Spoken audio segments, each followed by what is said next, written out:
ladies and gentlemen, we are back with Season 5, Episode 20. Right? Yes, Hearthbreakers. This is the episode in which the Apple family goes out to the Rock Farm to visit the Pie family in order to share Hearthwarming Eves together. And some shenanigans and some unusual traditions, because the same author who wrote the last Unusual Traditions episode, Nick Confonlone, who wrote Party Pooped in Season 5, Episode 11, and yada yada yada, they make up in the end. The end.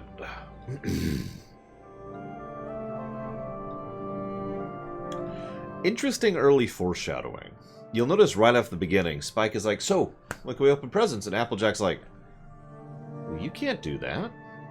It's Hearthwarming Eve. You're not supposed to open presents now. Spike and Twilight then have to explain to her, yeah, no, we have our own tradition. It's something that we kind of started doing because... And then they explain the why. I want you to remember that because that's going to come up later. And so AJ then rather dismissively says, well, that's not what our family does. And I'm pretty sure that's not what the Pie family does either. Interesting little bit of foreshadowing there, because that is exactly her attitude in a nutshell. I'll circle back to that topic later, though. So the apples and pies are together again for the first time. I actually don't like apple pie, funnily enough. The real physical thing. I just amused that.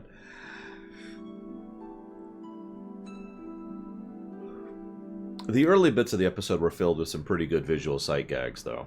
I'll give you credit on that one episode. Again, more good storyboarding. Yeah, exactly, Loner. There's this tidbit where they're explaining, you know, we need to... How's your boring sisterly lecturing voice?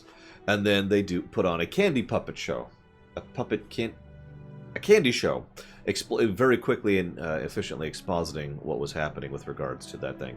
And then she goes out of her way to share, well, that's when we do the traditional this, and the traditional that, and the traditional that. Now, Applejack has been mentioned many times as being a very traditional person. So, it makes sense that she would focus so hard on that, right? You remember the boxcar episode where they were doing the racing? And she's like, we need to have the most traditional race car ever. Remember that? Just to name one example that off the top of my head. So it makes sense. It makes sense. Pinkie Pie is... Damn it. Either very out of character or completely in character here. I'm not sure which. Because she kind of lies. She deceives, to be more accurate. She's like, oh yeah, no, that's totally our tradition. That's exactly what we do. Because she's really excited about this. Now, we've seen this kind of excitement before. No, it's just I talk a lot, and when I talk a lot, because of how difficult it is for me to breathe, I have to yawn regularly. If you ever wonder why when I'm streaming a game where I have to recite all the dialogue, I yawn constantly, that's why. I would totally try 6-layer bean dip. Is that a thing? Hang on. 6-layer bean dip. Hey, here we go. What do we got? Ooh, there's a 7-layer bean dip. Ooh, what's that? What are the layers? What do we got here?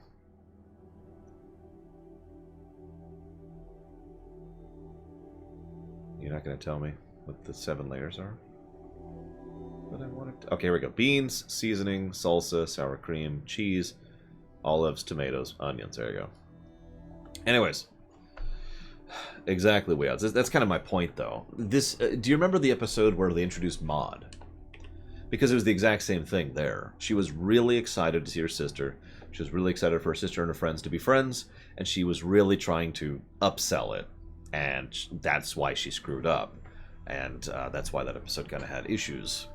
Same general concept. She's trying to oversell it because she really wants this to be as happy and awesome as she wants it to be, and she wants these people to be together. Her mentioning about the 19 new possible combinations, yeah. No, that's very, very Pinkie Pie. That's why I say it's probably either out of character or very in character for her.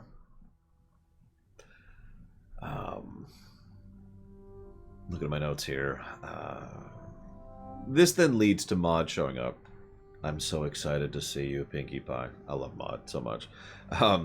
She notices the andesite, but then there's something she did that really got a genuine laugh out of me. If you thought quartz was high on the Mohs hardness scale, wait until I tell you about corundum. I looked it up. Quartz is a 7. Corundum's a 9. Anyways. As again, oh my gosh.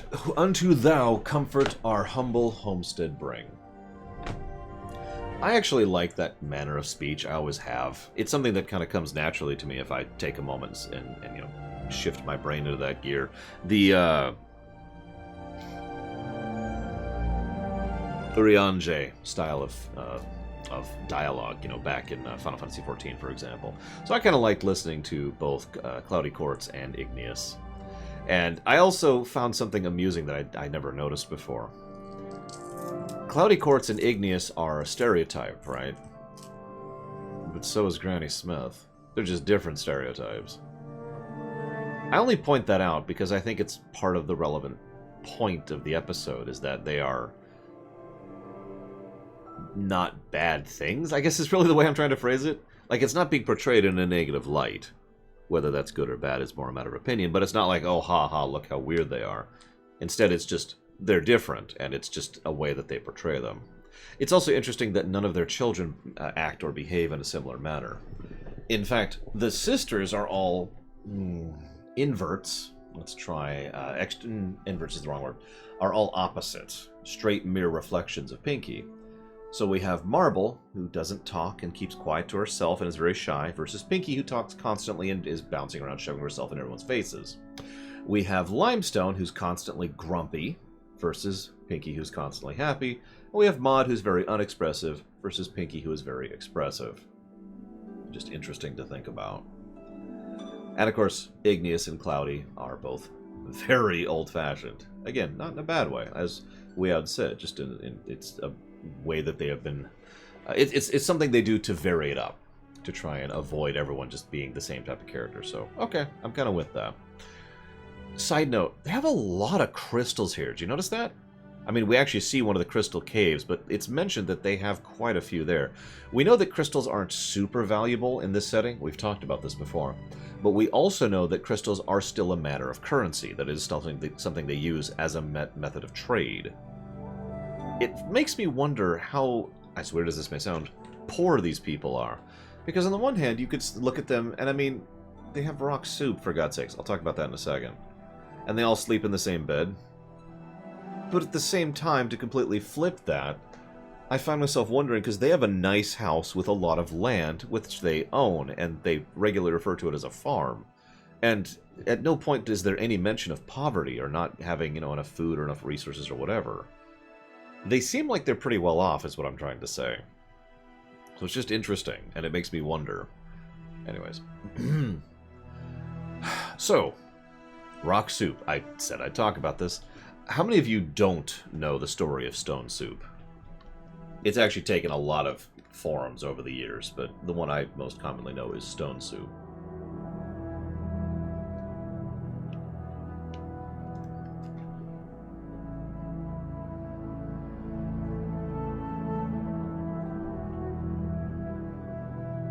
Hello, Toby Trigger. Okay, apparently everyone's heard of Stone Soup. That's actually pretty cool. For the sake of the VOD, I will go ahead and give a very truncated version of it then. It's an old... It's not a real story. It's just an old version of... You know, it's a morality tale about sharing and kindness. The idea is someone walks into town, it's like, hey! Everyone's like, screw off! And they're like, okay. So they sit down, they got a pot, they put in some water and a stone. And someone comes by and says, what are you having? Oh, stone soup. It's not quite ready, though. We could use a little bit of a garnish to change it. Oh, well, I could add some carrots. Okay. Someone else comes by. Oh, what's that? Oh, stone soup. All we got is some carrots right now, though. If we can have a little bit of garnish, it'll be helpful with the flavor. Oh, let's add some potatoes. And the idea is, if everyone chips in a little bit, you can have something more. That's the core of the morality tale, right? Which... It's actually a nice little tale. It's actually probably one of my favorite morality tales, since most of them are things I tend to not agree with. Hang on, Imperial Structure. I will actually cover that, because I looked that up. So, the reason I bring that up is because they're having rock soup. Which, again, I mean, there's the fact that they're... Usually that's done to showcase not having a lot of resources, not having you know, the money or the food to actually eat properly. I think in this case, it's probably just the fact that they're all rock-themed. Because they could have easily called it stone soup if they wanted it to make it seem like they're poor, because that's the common terminology. I mean, if you literally look up stone soup, that's the Wikipedia entry, for God's sakes. But anyways, so they have stone soup. I wonder what it tastes like. It certainly looks terrible. And then they have to carve their own dolls, which actually kind of sounds cool. And then the episode does something very interesting. So it shows Applejack, who is very upset, very uncertain, and very unhappy. Okay. Then it shows Big Mac and Marble, who are getting along surprisingly well. Then it shows the elderly group, who are actually having a decent amount of fun and are finding common points already. And then it shows Maud and Applebloom, who are also having fun and getting along together. Then it cuts back to Applejack, who gets even more miserable. I'm kind of curious, but the episode very clearly tries to slant things against AJ specifically and individually. I'm not 100% sure why it took that route. Regardless, Applejack is like, what the hell? Your food is crap, you don't have a flag, you don't have presents. So, what happens next is either the worst or the best part of the episode, depending on your opinion. Well, exactly, Imperial Starters, or at least that's my theory. That's exactly why I brought that up. So Applejack does what might be the worst thing she could have done in this circumstance. She decides, without asking or consulting, she takes it upon herself to force her traditions onto the rest of the pies, without even consulting her own family on the matter. In fact, and again I point this out, her own family was not on board with this idea at all. She mentions how weirded out she is, and Applebloom flat out says, well, these are their traditions. And, you know, Big Mac's like, yup. And Applejack's like, well, they just need to see what our traditions are like. Now, this is where this gets a little bit muddy, because this is actually drifting very perilously close to actually controversial topic, the kind of thing I wouldn't talk about. So allow me to say this. There's nothing wrong with trying to share traditions at its core baseline. If I have a tradition and you have a tradition, cool. If I ask you about it, or say, hey, do you want to try out my way, or maybe you want to try out your way, or in other words, if we have actual communicative discourse here, then cool, right? If I say, S.A. Ross, you're stupid, what is wrong with you? Why would you ever eat peas and mashed potatoes combined? That's barbaric. Let me do it properly. And then I go over to your plate and I separate your peas and your mashed potatoes so you have to eat them separately. That is not okay. That is also something that real-life cultures have done many times throughout history, for good and for bad. Mostly for bad. So, I don't even know why I said for good, actually. I can't think of a for good off the top of my head, so let me rewind that a little bit. For bad. And that's exactly what Applejack does. This is the weakest part of the episode, in my opinion, because Applejack just decides to take it upon herself to force her traditions upon everyone else. Now again, this was foreshadowed with the Spike and Twilight scene at the beginning of the episode. Oh, your traditions are wrong. She doesn't say that, but that is what comes out of her mouth. The communication that is conveyed is, yeah, we don't do it that way, and I'm sure the pies don't do it that way either, which exactly communicates your traditions are wrong. This is just, what? And yeah, Pinkie Pie would never do this to Applejack, the pie, or the apple, excuse me, getting them confused, the Apple family if the situation was reversed. Frankly, I have problems even believing Applejack would do this. So I'm going to go ahead and add a continuity counter for this one, because this is just, what? And frankly, it's also a little bit of unnecessary artificial drama that, honestly, didn't even need to be in the episode. The core theme of the episode doesn't need the whoops moment to really happen. It's just there to drive up the drama for no good reason, in my opinion. As we've just discussed with the last episode, you don't need artificial drama, you don't need stakes to be particularly high, you can just have a good episode. But I'm getting off topic. So she forces her traditions on them. She even has a line. I know they have their traditions, but I just wish they could see how much better they could be. So anyways, everyone's freaked out about it. And I do mean everyone. Nobody is on board with this on either family. Really quick side note. You know how they do musical cues when certain characters talk? Like, they've been doing this for Rainbow Dash for a while. Every time Igneous talks, there's this really quiet but old gothic church organ that plays in the background. I just wanted to comment on it. It's a cool little tidbit. Anyways, so, you know, hey, by the way, you've put this on a fault line. Crack, and there goes Holder's Boulder. Cute. So, they're upset. They decide to leave. Everyone's unhappy. You know, padding at this point, basically. Drama for drama, yeah, exactly.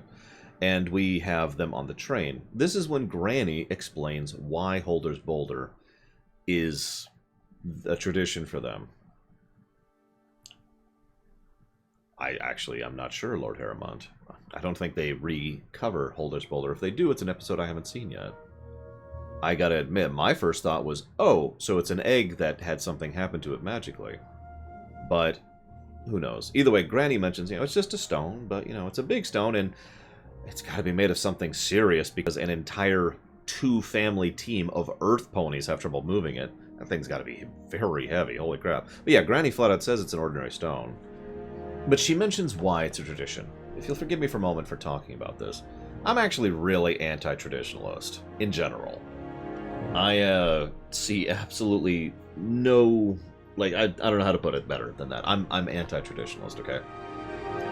Having said that, the older I've gotten, the more I've realized that there's kind of a gradient there. Because some traditions exist for good reason. And, you know, there's nothing wrong with having a tradition, just like there's nothing wrong with changing a tradition, which is kind of more my mentality nowadays. But I mention this because... Well, okay, this is going to sound like the geekiest thing I've said today, but it's like an engineering equation to me, right? There will actually be an episode about this later with Applejack and Rarity. Let's say I have a work process that I do on a regular basis. Let's say I do X to accomplish that, because that's tradition, that's how you do it.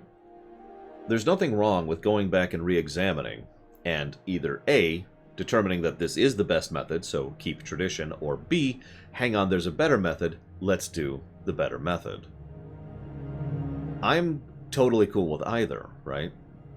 The reason I bring this up is because I've seen several traditions, in fact I have my own traditions, that are there for good reason. You know, there's a valid reason to have said tradition. I actually plan to get a McRib later today, because I like to get a McRib every time it comes around at McDonald's. Now, I have that for good reason. It's because the McRib is a periodic thing that I actually rather enjoy the flavor of. It's my favorite sandwich at McDonald's. And it's also kind of a barometer for determining how well McDonald's is doing with regards to their sandwich making, because there have been years where there have been bad McRibs, and years where there's been good ones, right? Also varying based on location. So I have good reason for that tradition, so I keep doing it. You see the logic there. Now, Luneruth is basically accurate. It being a tradition is irrelevant. This is why I, without hesitation, call myself anti-traditionalist, because I'm not really into tradition so much as doing something with a reason. But, getting back to my point, what happens here is Granny mentions this is why they do this. This is why they have their tradition with Holder's Boulder. And, you know, what happens is she ends up finding a present and seeing how cool of a tradition that is, now that she has experienced it. You know, the thing that should have happened earlier. And so she's like, you know what, stop. And then what we see is the two of them actually sharing the things they do. And they can see, and what we see is, and to point myself, I hate to say this, but to prove myself correct here, what we see is that the things that they do work because they did them for good reason, and both families kind of find common ground with regards to their sharing traditions, because good reason, right? This, I suppose, is a good enough time to mention that Marble and Big Mac were actually supposed to be a romantic couple, like they were actually drifting in that direction. However, there are two big reasons why they didn't. I actually had the tweet up from Mr. Miller, who was talking about it. Nope, I have it. It's right here.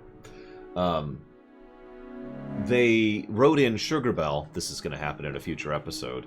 And they just felt like Sugar Bell worked better, and it was a good thing. And then also, and I quote, Hasbro was nervous that Big Mac and Marble Pie might be cousins. So, shrug. The cousins thing, I actually don't think was a major issue. I think the real issue is that they found Sugar Belle, and that was a much better pairing for them, so they decided to go with it. But also, they might be cousins, and, I mean, as Disney wouldn't allow that for the exact same reason, right? So, regardless, Big Mac and Shirley. Raise eyebrow. Also, Baron brings up a good point. I have actually seen that episode. To spoil a future thing, Granny lost her daughter-in-law and her son because of closed-mindedness. It is very logical that Granny would be much more open-minded now as a policy. As a tradition, you might say. Because there was good reason to do so. Anyways. This then leads to probably the best moment in the entire episode. I'm going to sing a song about rocks. They're all about rocks. I love Maud. She's amazing. I also want to add a continuity counter, not only for the fact that she's still on her Rocktorate, but the rocks joke I just mentioned. Did we do that? Yes, we did. Okay, cool. So now I got to rate this episode.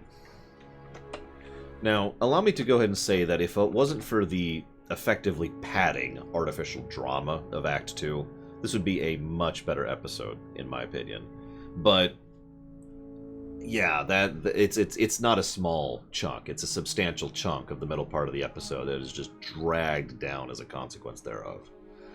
And while it's got a nice message, and I do think it does, you know, traditions, yada yada, and even has good foreshadowing and some good moments, and Maud is amazing.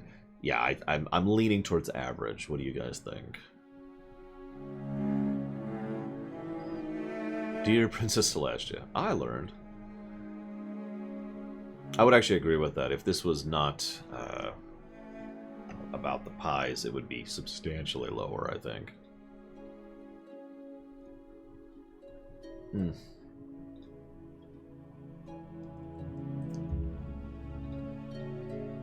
I don't mind the Pinky and AJ mashup. It's just, I've already said my piece on this. We're in Season 5. We can stretch out and try different pair-ups, you know? Brotherhood of Social? That's a good question. Where was that one? Who wrote that? I could search for it, but that would be crazy. Social got a red, but this would not get a red, because Social had a really heartwarming, heart-rending ending, which this episode lacks. So I don't think I could give this a red in good conscience.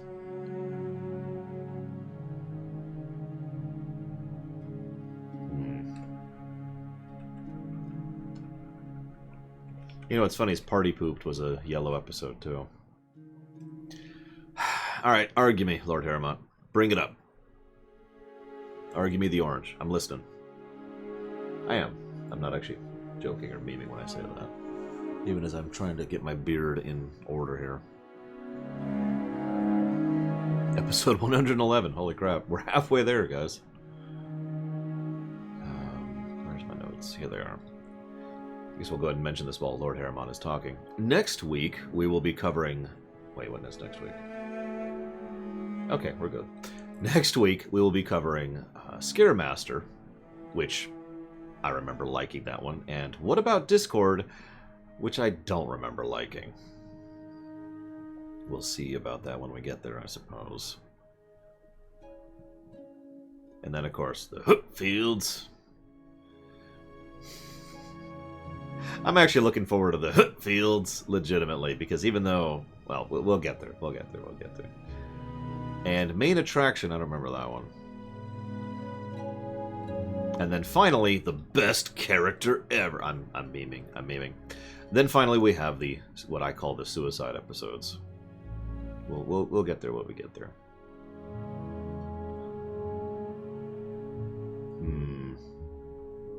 Maud is funny. There is a good moral.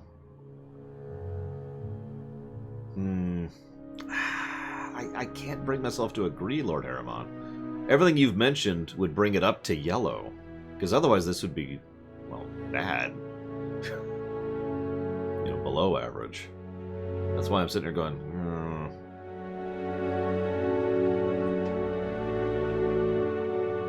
Like, it's not like I disagree, I just disagree on the severity, I suppose. I also think, unlike Brotherhood of Social, which was actually a relatively short bit of cringe, this has a fairly lengthy chunk of cringe. It's a lot chunk. I think I'm just going to commit to it. It is an average episode. Probably one I will never watch again. Although, in fairness, that might apply to the whole series at this point. Who knows? Anyways, I'm going to go ahead and chop off the local recording.